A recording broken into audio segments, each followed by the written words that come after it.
Hi hello అందరికీ నమస్తే అండి. అందరూ ఎలా ఉన్నారు? మీరు అందరూ బాగుండాలని మనస్ఫూర్తిగా కోరుకుంటున్నాను. అలాగే ఈరోజు రెసిపీ వచ్చేసి కీర దోసకాయ తోటి ఇలా తయారు చేసి చూడండి. చాలా బాగుంటుంది. మనకి బాడీకి ఎనర్జీ వస్తుంది, అలాగే కడుపు చల్లగా ఉంటుంది.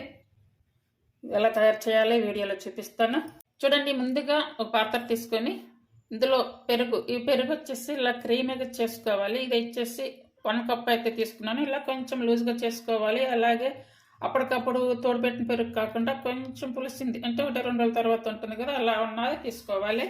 1/2 స్పూన్ వరకు పసుపు వేసుకోవాలి.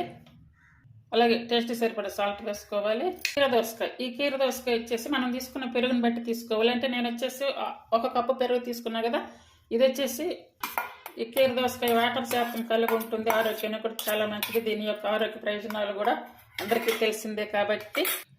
ఇది చూస్తారు కదా అల్లం, ఈ అల్లం వచ్చేసి సన్నగా ఇలా తురుముకోవాలి. ఈ తురిమిన అల్లం వచ్చేసి 1/2 స్పూను పచ్చి అల్లమే వేసుకోవాలి. అలాగే ఈ క్యారెట్ తురిమి ఇది కూడా 1 స్పూను వేసుకోవాలి. ఇప్పుడు ఈ కొత్తిమీర ఇవి కూడా 1 స్పూన్ మాత్రమే వేసుకోవాలి. ఇదంతా కూడా ఇప్పుడు బాగా మిక్స్ చేసుకోవాలి. ఈ ఎండలకి ఇలా చేసుకొని తినడం వల్ల మనకి కడుపులో కూడా చల్లగా ఉంటుంది, అలాగే ఆరోగ్యానికి కూడా మంచిది. రోజంతా కూడా బాగా ఎనర్జీగా ఉంటుంది. ఇది చేసుకునేటప్పుడే కొంచెం వాటర్ తీసుకుంటే కనుక ఇంకా మళ్ళీ మనం వాటర్ వేసుకోకుండా సరిపోతుంది. చూడండి, ఈ మాత్రం సరిపోతుంది. ఇంకా స్టవ్ మీద చిన్న కడాయి పెట్టేసుకొని వేడయ్యాక ఇందులో జీడిపప్పు వేసుకోవాలి. జీడిపప్పు అయితే ఆప్షన్, కావాలనుకుంటే వేసుకోవచ్చు, లేదనుకుంటే స్కిప్ చేయొచ్చు. 1 స్పూన్ వరకు ఆయిల్ వేసుకోవాలి. ఇవి కొంచెం ఎర్రగా వచ్చే వరకు వేయించుకొని తీసి పక్కన పెట్టేసుకోవాలి. ఇప్పుడు ఆయిల్ వేసుకోవాలి. చూస్తారు కదా, కొన్ని ఆవాలు, కొన్ని జీర, శనగపప్పు అంటే అలాగే 2 ఎండుమిర్చి,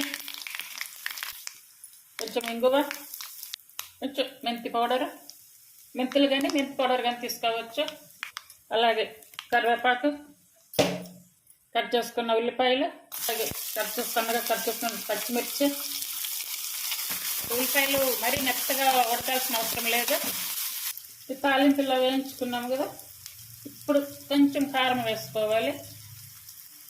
అంటే కారం మనం తినే టేస్ట్ని బట్టి తీసుకోవాలి. పెరుగు చట్నీకి కొంచెం లైట్గానే వేసాను.